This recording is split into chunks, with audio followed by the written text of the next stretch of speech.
Hello दोस्तों, तो कैसे हो आप सभी लोग। तो स्वागत है आपका हमारे YouTube चैनल में। तो बने रहिए हमारी कहानी के साथ। तो कहानी शुरू करते हैं। मुझे पता नहीं था कि मेरे भाई के साथ वह सब करने का मौका मिलेगा। मेरा नाम प्रियंका है, मेरी उम्र 19 साल है और मैं इस समय कॉलेज के फर्स्ट ईयर में पढ़ रही हूँ। मेरा पसंदीदा विषय केमिस्ट्री है। मुझे केमिस्ट्री इतनी प्रिय है कि जब भी मैं कुछ नया समझती हूँ तो एक अजीब सा उत्साह महसूस होता है।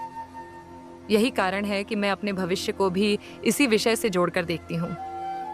मेरे परिवार में मेरी माँ, मेरे बड़े भाई अर्जुन और मैं रहते हैं। अर्जुन भाई की उम्र 21 साल है।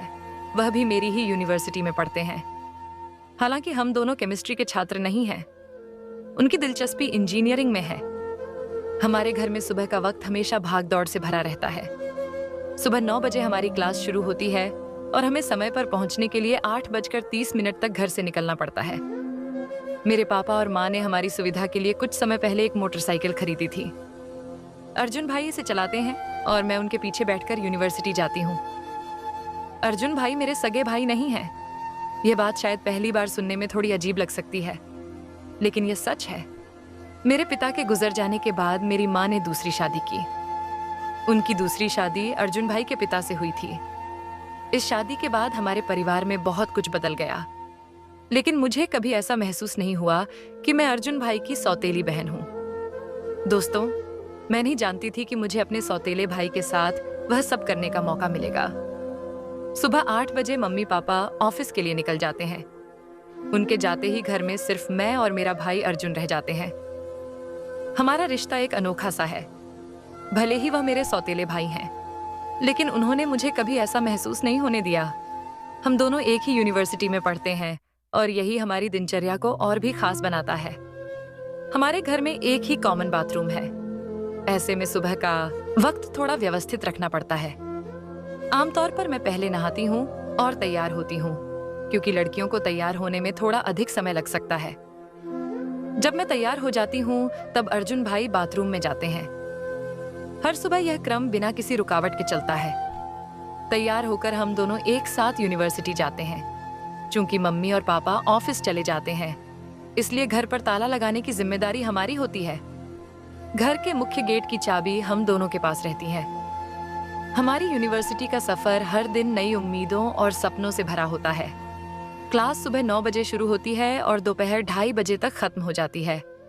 दिन भर की पढ़ाई के बाद जब हम घर लौटते हैं तो शाम के करीब 3 बज रहे होते हैं। घर पहुंचकर ताला खोलते ही हम दोनों अपने अपने काम में लग जाते हैं। अर्जुन भाई कभी किताबों में खो जाते हैं तो मैं केमिस्ट्री के नोट्स लिखने लगती हूँ। शाम को करीब 5 बजे पापा और मम्मी घर लौट आते हैं। हम सभी एक साथ बैठकर चाय पीते हैं और दिन भर के अनुभव साझा करते हैं। मेरी जिंदगी ऐसी ही शांत और व्यवस्थित चल रही थी, लेकिन एक घटना ने मेरी जिंदगी पूरी तरह से बदल दी। अब इसे एक्सीडेंटल समझ लो या जानबूझकर, हर दिन की तरह वह सुबह भी सामान्य लग रही थी। हमारा परिवार पापा, मम्मी, भाई अर्जुन और मैं हमेशा की तरह साथ बैठकर नाश्ता कर रहा था। यह समय मेरे लिए खास होता है, क्योंकि व्यस्त दिन की शुरुआत परिवार के साथ मिलकर करने का आनंद अलग ही होता है। पापा और मम्मी अपनी सरकारी नौकरी के लिए तैयार हो रहे थे। सुबह 8 बजे उनका ऑफिस शुरू होता था, इसलिए नाश्ते के बाद वे जल्दी ही घर से निकल गए। उनके जाते ही घर पर केवल मैं और अर्जुन भाई रह गए। हम दोनों की दिनचर्या भी व्यवस्थित थी। मुझे तैयार होकर यूनिवर्सिटी जाना था और भाई को भी। जैसा कि हर दिन होता था, मैं पहले नहाने के लिए बाथरूम गई। बाथरूम में जाते ही मैंने दरवाजा अंदर से बंद कर लिया। इस आदत से मुझे सुरक्षा और आराम महसूस होता था। उस दिन भी सब कुछ सामान्य ही था। मैंने अपने कपड़े उतारकर साइड में रख दिए और शावर चालू किया। पानी की ठंडी बूंदें जब शरीर से टकराई तो लगा जैसे सारा तनाव बह गया हो। लेकिन तभी मैंने बाथरूम के दरवाजे के नीचे से एक परछाई देखी। परछाई को देखकर मेरा मन थोड़ा विचलित हुआ। मैंने सोचा कि शायद यह मेरा भ्रम है। कभी कभी की वजह से ऐसा लगता है और मैं अक्सर खुद को समझा देती हूँ कि ऐसा कुछ नहीं है। लेकिन इस बार वह परछाई स्थिर नहीं थी। ऐसा लगा जैसे कोई दरवाजे के बाहर खड़ा है और हरकत कर रहा है। मेरे दिल की धड़कन तेज हो गई। मैंने खुद को शांत रखने की कोशिश की। शायद ये मेरा वहम हो। मैंने खुद को तसल्ली दी और शावर चालू रखा। चेहरे पर साबुन लगाते वक्त मेरी नजर फिर से दरवाजे की ओर गई और इस बार मैंने देखा कि परछाई सच में हिल रही थी। मेरे अंदर डर और गुस्से का अजीब सा मिश्रण पैदा होने लगा। क्या कोई मुझे देख रहा था? लेकिन घर में तो सिर्फ मैं और अर्जुन भाई थे। क्या यह हो सकता है कि वह मेरे साथ ऐसा कुछ कर रहे हो? यह ख्याल मुझे अंदर तक हिला गया। मैंने खुद को यह सोचकर संभालने की कोशिश की कि यह सब रोशनी के कारण हो सकता है, लेकिन यह विचार मेरे मन को पूरी तरह से संतुष्ट नहीं कर पाया। मैंने जल्दी जल्दी नहाना खत्म किया और बाहर आ गई।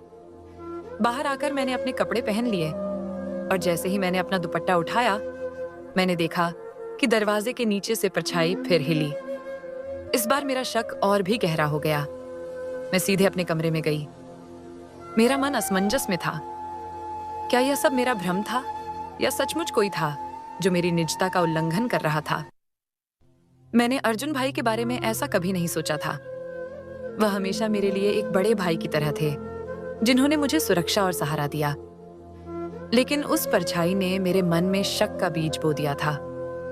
उधर भाई कुछ देर बाद तैयार हो गया और मुझे यूनिवर्सिटी ले जाने के लिए बुलाने लगा।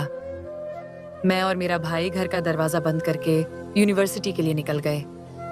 आमतौर पर हर दिन मैं मोटरसाइकिल पर अपने भाई के पीछे बैठती हूँ और अपना बैग उसके और मेरे बीच में छोड़ देती हूँ। लेकिन आप क्या सोचते हैं कि उस दिन मैंने अपना बैग अपने पीछे छोड़ दिया था? शायद मैं उस दिन एक अलग ही दुनिया में खोई हुई थी। उस दिन का एहसास अच्छा था कि उसे शब्दों में बयान नहीं किया जा सकता। अगली सुबह से मैं सोचने लगी कि कैसे यकीन करूं कि मेरे भाई ने मुझे बाथरूम के दरवाजे से नहाते हुए देख लिया था या नहीं। बहुत सोचने के बाद मुझे एक विचार आया। मेरे पापा और मम्मी के ऑफिस चले जाने के बाद मैंने अपने मोबाइल कैमरे में वीडियो रिकॉर्डिंग चालू की और उसे बाथरूम के बाहर ऐसी जगह लगा दिया जहां अगर कोई मुझे बाथरूम के दरवाजे के बाहर से नहाते हुए देखे तो उसकी की रिकॉर्डिंग हो जाए। कैमरा वहीं छोड़कर मैं नहाने के लिए बाथरूम में चली गई और दरवाजा अंदर से बंद कर लिया और दरवाजे की ओर देखा तो मुझे फिर से कोई परछाई दिखाई दी। परछाई देखते ही मैं समझ गई कि जो भी है वह कैमरे में आ चुका होगा। ये सोचते सोचते मैं नहा रही थी।